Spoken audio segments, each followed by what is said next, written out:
बहुत परेशान हूँ, मैं कैसे संभालूं बच्चों को। कोई नहीं है घर में बच्चों को देखने वाला।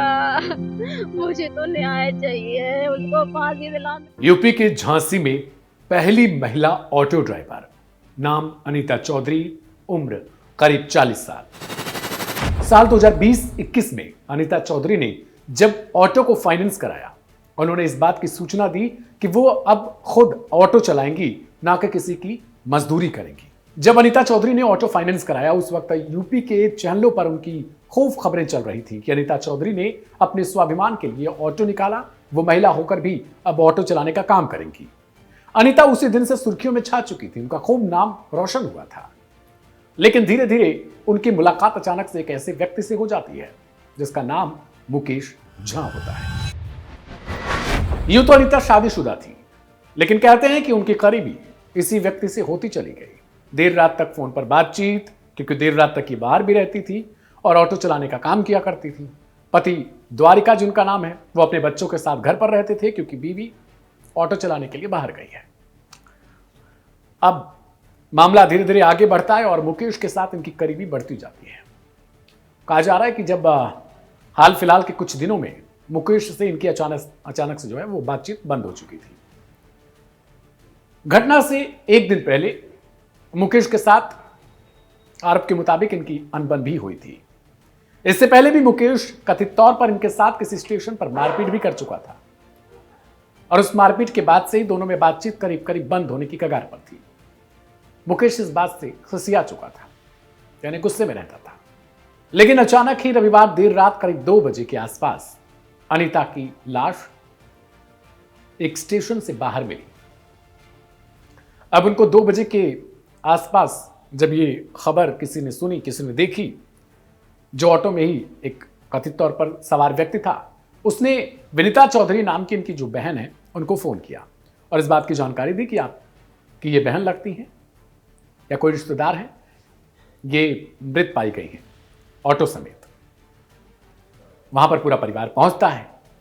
देखा जाता है तो वो ऑटो पहली नजर में पलटा हुआ नजर आता है और ऐसा लगता है कि जैसे डिवाइडर से अचानक से टकराया हो तेज गति के कारण और पलट गया।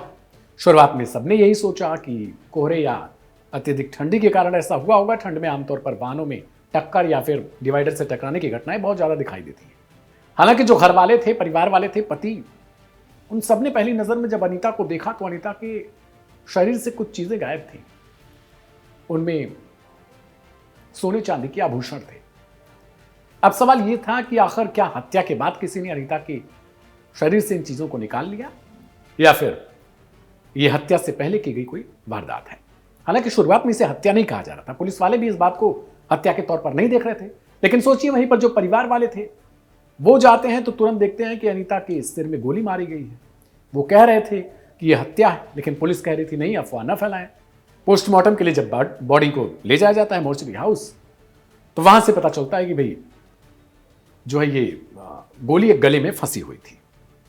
तो पुलिस वाले भी मान जाते हैं कि यह हत्या है। अब पुलिस के लिए बड़ा सवाल यह कि आखिरकार हत्यारा कौन है। परिवार को किसी पर आमतौर पर शंका नहीं है।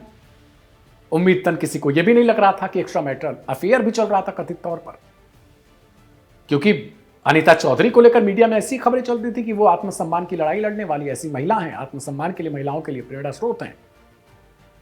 लेकिन कुछ आरोप ऐसे भी लगते हैं कि जब वो बाहर चली गई और स्वावलंबी बनने लगी तो उनका अफेयर हो गया किसी के साथ, और किसी क्या आरोप जो है वो मुकेश झा नाम के शख्स पर लग रहा है। मुकेश झा, उसके एक और साथी और उसके बेटे पर, जिसका नाम शिवम है। अब यह पता लगाना बहुत मुश्किल की बात थी पुलिस के लिए कि आखिर 2 बजे के आसपास ऐसा क्या हुआ होगा। अभी तक जो रिपोर्ट आई है उसमें कथित तौर पर रात के वक्त ही किसी ने सूचना दी कि आखिर अनीता कहां पहुंची है, और फिर मुकेश वहां पर पहुंचता है, मारपीट होती है।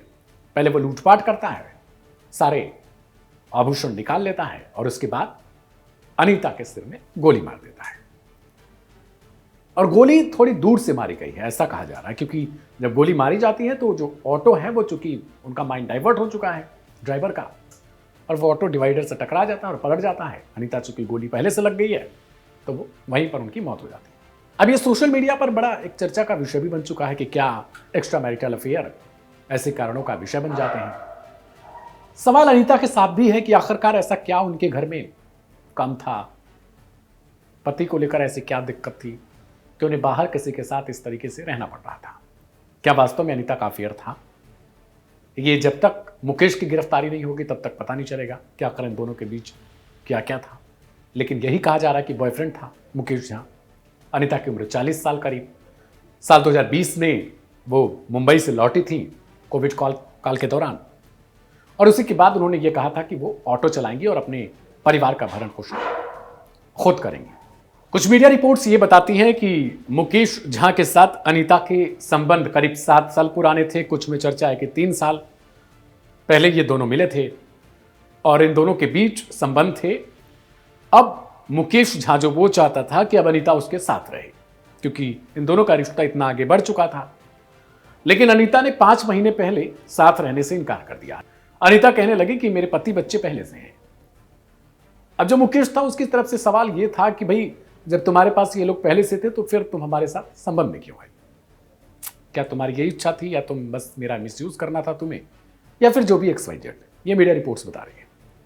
अब इसके कारण जब अनीता जैसे ही छोड़कर चली जाती है, कॉल वगैरह पिकअप करना बंद कर देती है, तब मुकेश के दिमाग में खुराफात चलने लगता है और फिर अंततः उसने इस तरीके से रिश्ते को खत्म किया। सवाल यह भी उठता है कि अगर अनीता और मुकेश के बीच इस तरीके के संबंध थे तो क्या पति को इन बातों का पता था, उसको जानकारी थी या नहीं? सवाल यह भी खड़ा होता है कि क्या एक्स्ट्रा मैरिटल अफेयर, जो आम तौर पर एक वेस्टर्न तौर तरीके माने जाते हैं, वो भारत में कुछ इस तरीके से घुसता जा रहा है कि वो वैवाहिक संबंधों को खत्म करते जा रहा है, दूसरी तरफ एक नए रिलेशन की तरफ दौड़ा रहा है और फिर दुनिया पूरी खत्म होती जा रही है। चाहे वो हस्बैंड का मर्डर हो जाए, वाइफ का मर्डर हो जाए, या फिर किसी तीसरे शख्स का ही डेथ हो जाए। अब सुनवाते हैं कि परिवार क्या कुछ कहता है। मैं खुद परेशान हूँ, मैं कैसे संभालूं बच्चों को। कोई नहीं है घर में बच्चों को देखने वाला। मुझे तो न्याय चाहिए, उसको फांसी दिला, मेरे बच्चों को कुछ मुआवजा दिलवा सर। कैसे पलेंगे बच्चे? कैसे पलेंगे मेरे बच्चे? मुझे नहीं पता, मुझे सिर्फ इतना पता है, मुझे फोन आया कि दीदी का एक्सीडेंट हो गया। मैं तुरंत भागी चली आई, बाद में पता चला गोली मार दी गई।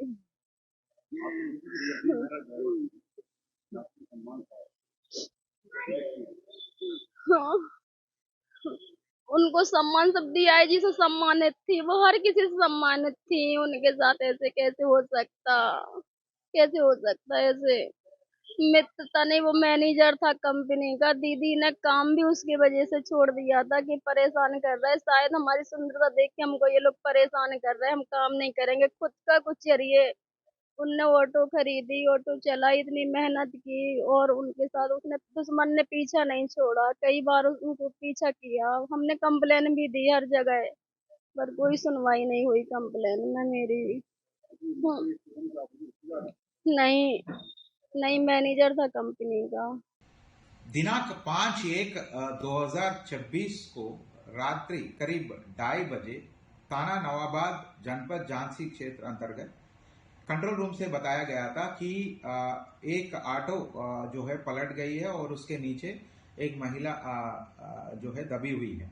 तत्काल मौके पर नवाबाद पुलिस पहुंचे हैं और जो मृतिका का शव है उसको हॉस्पिटल भिजवाया गया। बाद में ये पता चला कि मृतिका जो है वो ऑटो चालक श्रीमती अनीता चौधरी है और उसी के आधार पर कार्रवाई प्रचलित थी।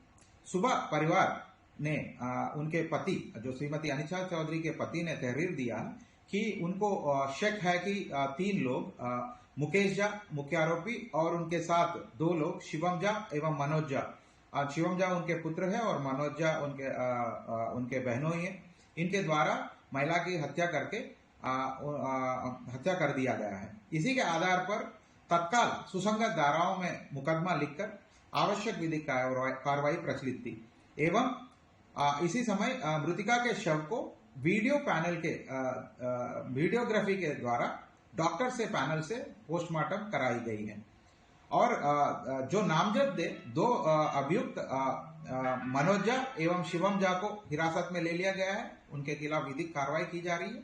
मुख्य आरोपी मुकेश झा के प्रथम दृष्टया पिछले 6-7 साल से श्रीमती अनिता चौधरी के परिचित थे और उनके साथ रह रही थी। कुछ महीनों से इनके बीच में अनबन चल रही है। मुख्य आरोपी के खिलाफ मैंने 25,000 इनाम घोषित कर दिया गया है और टीम भी गठित है। इनके खिलाफ कड़ी से कड़ी कार्रवाई करके आपको अवगत कराया जाएगा। आज की क्राइम कथा की रिपोर्ट में फिलहाल इतना ही। मिलेंगे कल रात 10 बजे ठीक इसी समय पर एक नई कहानी के साथ, एक नए किस्से के साथ। मुझे दीजिए इजाजत। आप सभी का शुक्रिया। नमस्ते, शुभ रात्रि।